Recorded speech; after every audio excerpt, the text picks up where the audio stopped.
நீங்க பார்த்துட்டு இருக்கிற இந்த காட்சி சித்தாலப்பாக்கம் ஏரி. இந்த ஏரிக்குள்ள வந்து கழிவுகளை இப்படி கொட்டுறாங்க. இதுல மீன் கழிவுகளும் இருக்கு, கோழி கழிவுகளும் இருக்கு. அது கூட வந்து மக்கிடுங்க.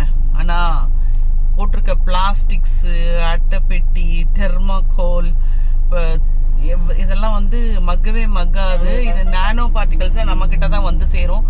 எது வழியான்னு கேக்குறீங்களா? இது வந்து கடலுக்கு இந்த நீர் வந்து அதிகமா இருந்ததுன்னா வெளியேறி கடலுக்கு போகும். இந்த பிளாஸ்டிக் கழிவுகள் கடலுக்குள்ளும் போகும்.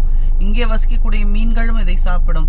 கடலுக்குள்ள போகும்போது அங்க வசிக்கிற உயிரினங்களும் சாப்பிடும். அதுவும் இல்லாம நம்மளுடைய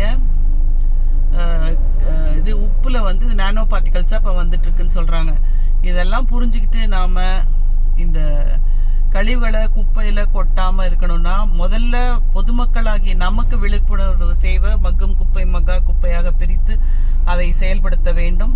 அது நீங்க எல்லாரும் தெரிஞ்சுக்கணும் அப்படிங்கிறதுக்காக தான் இந்த பதிவு. இதை பார்த்துட்டு எல்லாரும் வந்து குப்பையை ஒழுங்கா வந்து சேகரித்து மக்கும் குப்பை மக்கா குப்பையை சேகரித்து கார்பரேஷன் ஒப்படைச்சிங்கன்னா அவங்களுக்கு ஏதுவாக இருக்கும். இந்த மாதிரி ஏரிகளில் கொண்டு வந்து கழிவுகளை கொட்டாதீர்கள்.